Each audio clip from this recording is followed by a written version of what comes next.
Bienvenue dans ce nouveau tutoriel sur WordPress, un petit peu plus avancé toujours, dans lequel on va apprendre à gérer un menu, créer des pages et gérer tout le contenu des pages. Alors c'est parti. On va commencer par créer plusieurs pages qui vont correspondre à notre site. Vraiment, c'est ce que je vous recommande de toujours commencer par créer plusieurs pages vierges qui vont correspondre à toutes les pages de votre arborescence. Donc là, je vais rester de manière classique. Pour l'instant, j'ai créé la page d'accueil dans le tutoriel précédent. Donc là, je vais ajouter une nouvelle page. On n'a qu'à dire que c'est la page à propos. Voilà, de manière très classique. À propos. Ensuite, je vais publier cette page. À partir de là, je vais créer encore une nouvelle page qui va s'appeler, je sais pas moi, nos services. Voilà, donc c'est parti. Page, ajouter une nouvelle page. Voilà. Donc celle-là, nos services, et puis je vais créer une nouvelle page qui va s'appeler la page contact. Voilà, donc un menu assez classique. Voilà, donc première étape, je crée toutes les pages dont j'ai besoin, quoi. Nouvelle page et contact. Le temps que ça arrive, voilà, parfait, contact. Ok, alors une fois que toutes mes pages sont créées, donc vous voyez que pour l'instant je les ai créées de manière vierge, donc c'est vraiment la meilleure méthode. Donc deuxième étape, je vais pouvoir régler tout ce qui est menu. Alors pour la partie menu, il faut aller dans Apparence, ici sur le côté, et vous n'aurez plus qu'à faire Menu. Voilà, donc ça c'est très simple, vous allez voir, voilà. Donc pour l'instant il n'y a aucun menu de créer, voilà, donc il me suffit sur le côté gauche de créer sur le côté droit, pardon, de créer un menu. Donc je vais lui donner un nom, je vais l'appeler menu principal. Voilà, et je vais faire créer menu. C'est parti. Alors, il va y avoir une chose très importante. Vous voyez que dès que le menu est créé, il y a plein de petites cases à cocher qui arrivent. Alors, le plus important, c'est toujours de cocher Main Navigation, parce que ça va correspondre à la navigation principale. C'est donc le menu qui va s'afficher sur toutes les pages. Sachant que je peux créer plusieurs menus. Comme ça, sur certaines pages, si j'ai envie d'avoir moins d'onglets, c'est possible. Et donc, il faudra que je règle ça de manière un petit peu différente pour afficher un menu plutôt qu'un autre sur une page. Mais le fait de cocher Main Navigation, ça veut dire qu'il va vraiment s'afficher de manière automatique sur toutes les pages, donc c'est ça qui nous intéresse pour le moment. Je vais aussi lui dire que c'est Mobile Navigation et que c'est le Sticky Header Navigation, comme ça au moins tout est bon, quoi. D'ailleurs, je peux même tout cocher sauf Top Navigation, parce que ça c'est un menu différent, on verra ça un petit peu plus tard. Une fois que tout est bon, je peux appuyer sur Save Menu, comme ça déjà ça va enregistrer tout ça, et puis après j'ai plus qu'à ajouter des pages à mon menu. Donc la première page, vous voyez ici, là il y a toutes les pages que j'ai créées dans Most Recent. Si j'en ai beaucoup plus, je peux aller dans View All, comme ça là je les vois vraiment toutes. Donc vous voyez que la première page que j'ai créée, c'était la page d'accueil, donc je la coche et je fais Add to Menu. Et là, ça va venir l'afficher ici. Ensuite, deuxième page, c'était à propos. Après, j'avais nos services et contacts. Donc là, je vais prendre les trois d'un coup et je vais faire Add to Menu. Alors, vous voyez qu'elles ne vont pas arriver vraiment dans l'ordre. Là, il y a accueil, à propos, contact, nos services. Donc, comment faire pour changer l'ordre, sachant que celui qui est tout là-haut, c'est celui qui sera complètement à gauche. Et celui qui est tout en bas, c'est celui qui sera complètement à droite au niveau du menu. Il suffit de faire des drag and drop. Donc là, si je prends contact, que je viens le faire glisser en dessous, tout est réglé. Je peux vous montrer aussi comment faire un sous-menu. Alors ça, c'est très simple. Il suffit de prendre un onglet et je le fais glisser sur la droite, comme ça y est, à propos est devenu un sous-menu de accueil.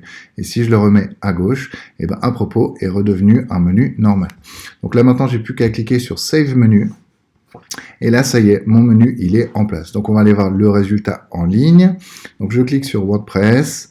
Et là, finalement, je vois bien que tout est en place. Accueil, à propos, nos services, contacts. Vous voyez qu'il y a une petite loupe qui correspond au moteur de recherche. Et ça, je vous montrerai plus tard comment gérer ça ou comment la supprimer. D'ailleurs, nous, ce qu'on voudra, c'est l'enlever. Vous voyez aussi que par défaut, sur toutes les pages, il y a une espèce de barre grise assez vilaine, d'ailleurs. Donc ça, on la supprimera. Et il y a un footer par défaut qu'on supprimera également. Alors, donc première chose qu'on va faire là, c'est qu'on va apprendre de manière très simple à créer du contenu sur la page d'accueil. Donc, il suffit que j'aille directement sur la page concernée. Donc là, vous voyez que j'y suis déjà. Mais si j'avais voulu changer la page à propos, par exemple, il aurait fallu que je clique sur à propos. Donc là, moi, je veux aller sur la page d'accueil et éditer ma page d'accueil. Donc, en 1, je vais sur la page concernée. Et en 2, dans la petite barre noire qui est tout là-haut, je vais cliquer sur Edit Page. Alors, pour faire la même chose, j'aurais pu aussi passer par le back-office. J'aurais pu aller dans Pages, toutes les pages, et j'aurais pu cliquer sur Accueil. Voilà, c'est la même chose.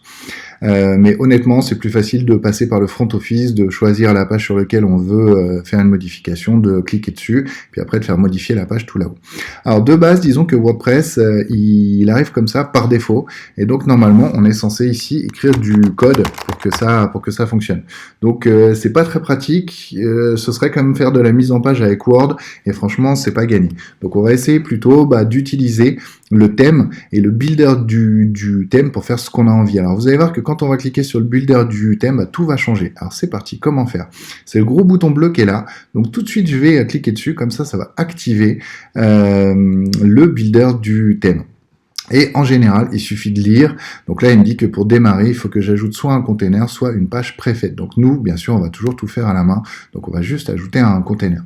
Donc on va imaginer ensemble une page. On va faire une page très simple. Je sais pas, on n'a qu'à faire une page avec comme thème de la nourriture, voilà, comme ça ce sera facile à faire. Donc je vais commencer par créer un nouveau container, voilà, c'est parti. Donc la première chose qu'il me demande, c'est quel genre de container je veux. Alors, vous voyez qu'il y en a plein avec plein de tailles différentes. Donc comme c'est le premier bloc, celui qui est tout là-haut, je vais prendre un container très grand avec une seule colonne, d'accord. Moi, ce que j'aime bien faire quand je crée des pages, j'ai d'abord commencé par dessiner ce qui s'appelle un wireframe. Comme ça, j'ai une bonne idée de ce que sera ma page. Donc, on n'a qu'à se dire que sur ce bloc de là-haut, il y aura une vidéo. Donc là, je vais lui dire bloc, donc container 1 avec une vidéo en fond. Et puis par-dessus, on n'aura qu'à rajouter un titre. Voilà. Ensuite, après, on va ajouter un nouveau container dans lequel on n'aura qu'à mettre deux blocs. Il y en aura un avec une image et l'autre avec du texte. Donc je vais mettre container 2 image texte. Et puis après, je vais faire un troisième container dans lequel il y aurait par exemple 3 vidéos YouTube. Voilà ici. Donc là, je vais mettre container 3 vidéos YouTube. Voilà, donc là on est vraiment sur une structure assez basique. Donc vous voyez, tout est assez facile. Alors, pour enregistrer ma page, il suffit que je clique sur Update ici. Voilà, comme ça va tout enregistrer. Donc moi, je vous recommande vraiment de faire ça souvent, puisqu'on est sur Internet, il faut pas faire confiance au net, ça peut se couper, et donc parfois, ça pourrait vous faire perdre pas mal de temps, donc essayez assez souvent de cliquer sur ce bouton Update. Donc la première colonne, celle avec la vidéo de fond, c'est la plus complexe, donc pour l'instant, je vais la laisser de côté, et je vais plutôt m'atteler au container 2 et 3. Quoi. Donc dans le container 2, comme je vous l'ai dit, sur ce bloc-là, j'aimerais mettre une photo, et sur ce bloc-là, j'aimerais mettre un titre et un texte. Donc on va commencer avec la photo. Alors il y a quelque chose qui va être vraiment très important, il faut vraiment que vous preniez des notes, c'est quelles sont les bonnes tailles pour les images. Disons que comme on est sur WordPress, c'est très important que tous les éléments que vous allez mettre dans votre WordPress soient bien optimisés en termes de taille d'image pour que ce soit facile, quoi. Alors c'est très simple. Quand on a une image qui prend la taille de tout l'écran, d'accord, pas du site mais de tout l'écran, on est sur 2000 pixels de large. Après pour la hauteur, malheureusement, il faut un petit peu travailler à tâtons, d'accord. Donc 2000 pixels de large pour tout l'écran. Quand on est sur une image qui fait toute la largeur du site, donc non pas de l'écran, mais juste du site. On va faire une image qui fait 1100 pixels de large, et pour la hauteur, c'est pareil, on va travailler à tâtons. Et quand on est sur une image qui fait un demi, un tiers, un quart, trois quarts, enfin tout ce qui est moins que tout le site, eh ben, ce sera toujours 750 pixels de large avec la hauteur que vous voulez. Donc vous voyez, finalement, c'est assez simple. Donc on n'a qu'à faire un site de hamburger, par exemple. Donc là, je vais aller sur Google, je vais taper hamburger, voilà. Et je vais essayer de trouver une image donc, qui fait au moins 750 pixels de large, puisque là, on est sur un demi, un quart, un tiers. Donc désolé, ça risque de vous donner un petit peu faim. Je vais prendre une image, par exemple celle-là. Voilà, celle-là, elle sera parfaite puisqu'elle est bien large. Et je vais faire clic droit, copier l'image. Ensuite, après, je vais aller dans Photoshop et je vais créer une...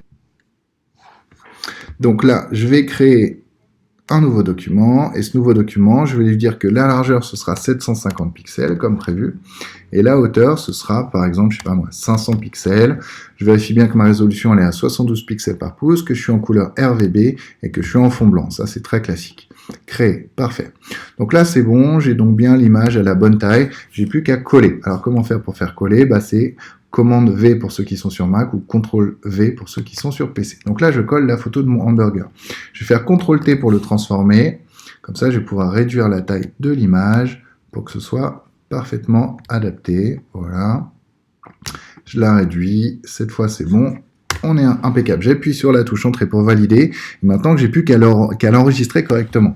Donc pour l'enregistrer correctement, comment faire? Je fais Fichier et ensuite après je vais dans Exportation et je vais lui dire Enregistrer pour le web. Voilà, donc l'avantage d'enregistrer pour le web, c'est qu'il va réduire vraiment beaucoup la taille de mon image. Comme ça, j'aurai toujours une bonne qualité, mais avec une image très légère. Donc je lui dis toujours JPEG, qualité supérieure, 80 pour la qualité, et j'ai plus qu'à cliquer sur enregistrer. Je vais la mettre sur mon bureau, je vais créer un nouveau dossier que je vais appeler hamburger, comme ça au moins je ne serai pas perdu, et tout sera au même endroit. Et là, je l'appelle hamburger 1. Alors c'est très important dans vos noms d'images de jamais mettre de majuscules, jamais d'accent, jamais de caractères spéciaux, jamais d'espace. Voilà, on essaie de vraiment rester sur des choses très simples parce que parfois ça peut faire que ça marchera plus, quoi. Donc il faut quand même faire attention à ça.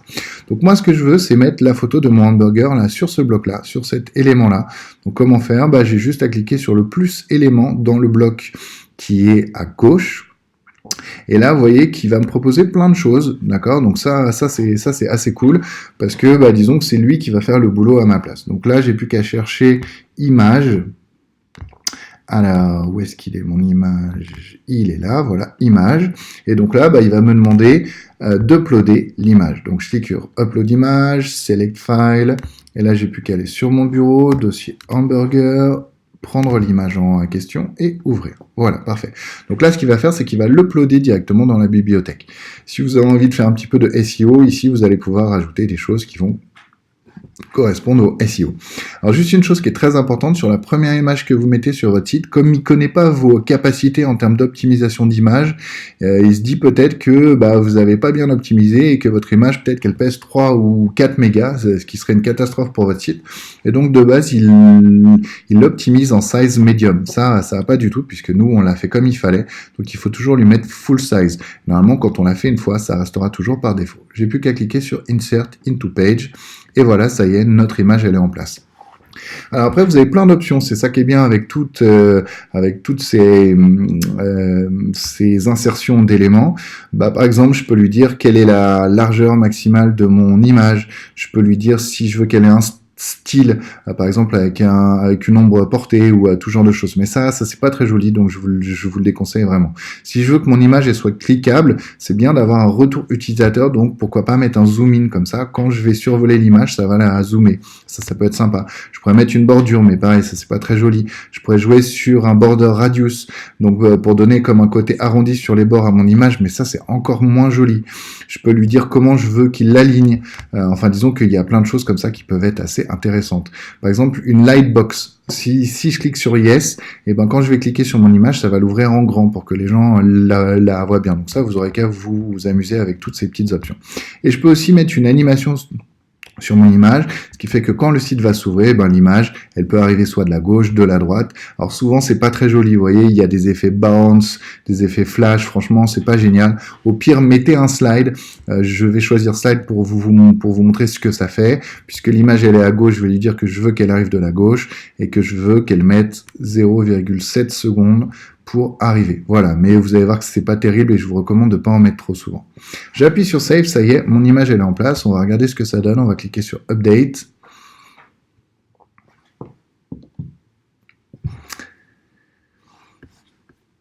Et on va faire View Page. Voilà, donc là j'aurai bien l'arrivée de mon image par la droite. Je peux vous remontrer une deuxième fois. Voilà, impeccable. Parfait. Donc là, c'est réglé comme je voulais. Donc je vais retourner dans Edit Page et cette fois, je vais mettre le texte sur la droite de mon image. Donc là, je vais ajouter un nouvel élément et je vais lui dire cette fois Title. Voilà, donc je vais venir écrire du texte dans le title. Alors juste une chose très importante. Là, si j'écris à la main, il n'y aura pas de souci, mais souvent, vous allez avoir envie de faire du copier-coller de texte depuis Word, depuis Internet, depuis je ne sais quel logiciel. C'est très important de toujours être en mode texte, jamais en mode visuel, parce que quand vous faites un copier-coller, sinon ça va ramener tout le code avec. D'accord? Donc là, vraiment faites gaffe à ça. Donc là, je vais écrire hamburger, ce sera mon titre. Et là, maintenant, je peux repasser en mode visuel, comme ça, je vais pouvoir venir l'arranger. Par exemple, si je veux le mettre en gras, si je veux le mettre en italique, enfin tout ça, il y aura pas de souci. Donc là, pour l'instant, moi, je vais laisser tout par défaut, mais en revanche, je vais vous montrer un truc assez cool. Il y a ce bouton-là, celui-là, par défaut, il n'est pas ouvert, et pourtant, il est hyper cool, parce que quand on clique dessus, bah, ça va rajouter, par exemple, la possibilité de changer de couleur, et ça, c'est hyper pratique, sinon, on est obligé de faire ça par le code. Donc là, je viens de vous faire gagner pas mal de temps, quoi. Ok, parfait. Donc là, c'était un élément titre. Donc vous voyez que je peux aussi, sur mon titre, aller dans Design Options et lui dire, bah, je veux que le titre il soit centré ou pas. Je peux lui dire, je veux qu'il soit en H1, H2, H3. Ça, on verra ça un petit peu plus tard. Enfin, disons que je peux lui dire quand même pas mal de choses. Quelle sera la taille de la police, quelle sera la line height, donc ça c'est l'écart entre deux lignes, quels seront les letter spacing, donc ça c'est l'écart entre chaque lettre, si je veux qu'il y ait une marge au-dessus de mon titre, en dessous de mon titre, la couleur de la police, enfin je peux vraiment faire plein de choses, quoi. Donc ça c'est quand même assez cool. J'appuie sur Save, ça y est, mon titre il est en place. Vous voyez qu'il y a deux lignes assez moches qui vont avec, vous voyez là. Donc je vais vous montrer comment est-ce qu'on les supprime et plus tard je vous montrerai comment est-ce qu'on les supprime définitivement, quoi. Donc là je vais aller dans Design Options et là maintenant j'ai plus qu'à lui dire séparateur et au lieu de défaut je lui dis none, comme ça il n'y en aura plus. J'appuie sur enregistrer, voilà, les deux lignes ont disparu, c'est beaucoup plus propre. Ensuite, je vais rajouter un petit bout de texte, d'accord, donc là, je vais aller chercher l'objet textblock, voilà, parfait, et donc là, j'ai plus qu'à rentrer un petit peu de texte. Pour que ce soit plus simple, je vais copier ce texte-là, que je vais venir recoller en dessous. Donc, commande C, je vais en mode texte toujours, et commande V, voilà, parfait. Ensuite, je repasse en mode visuel, et là, si j'ai envie de mettre des choses en gras, si j'ai envie de changer de couleur, tout est bon, quoi. J'appuie sur Save, ok, parfait, donc là, on est bon. Alors, sur le prochain bloc, comme je vous disais, je vais vous montrer comment mettre un élément vidéo. YouTube, donc j'ai juste à aller sur YouTube, et là, je vais prendre la première vidéo que je trouve, on s'en fiche un petit peu. Voilà, donc je sais pas, qu'est-ce que je peux prendre comme vidéo, un truc qui peut quand même être un peu sympa, tiens, j'ai qu'à taper hamburger en espérant qu'il y ait quelque chose. Voilà, hamburger maison, le meilleur du monde. Salut, voilà. Moi c'est Laura Calu. Aujourd'hui, je vais vous montrer comment... Alors, on avait une petite pub pour Wix en bonus. Voilà, donc là, j'ai plus qu'à copier le lien de ma vidéo YouTube. Ensuite, après, je retourne sur WordPress, et là, donc, je vais ajouter encore une fois un élément dans cette colonne-là. Et regardez bien, j'ai juste à cliquer sur YouTube, à coller l'URL, et c'est déjà fini. J'appuie sur Save, ça y est, ma vidéo, elle est en place. Voilà, donc c'est vraiment extrêmement facile, donc je ne vais pas le faire 3 fois. Hein. Ce que je vais faire juste, c'est que je vais copier toujours la même URL dans les blocs, histoire de gagner du temps. Voilà, YouTube, et je colle l'URL. Ça marche, donc on va aller regarder le résultat. C'est parti, le temps que ça charge. Ensuite, View Page. Et voilà, parfait. J'ai donc mon image là-haut, mon titre, mon texte et mes 3 vidéos YouTube. Et tout fonctionne correctement. Si j'appuie sur Play, regardez. Bonjour et bienvenue à La Vie en Suisse. Voilà, disons que je peux même le mettre en plein écran. Enfin, disons que tout est parfait, quoi. D'accord? Donc là, pas de souci à ce niveau-là. Alors, disons que là, on est pas mal déjà sur ce petit début de page. Donc, je vais m'arrêter là pour cette vidéo et on démarrera la suite avec des choses un petit peu plus évoluées dans une prochaine vidéo. Merci à tous.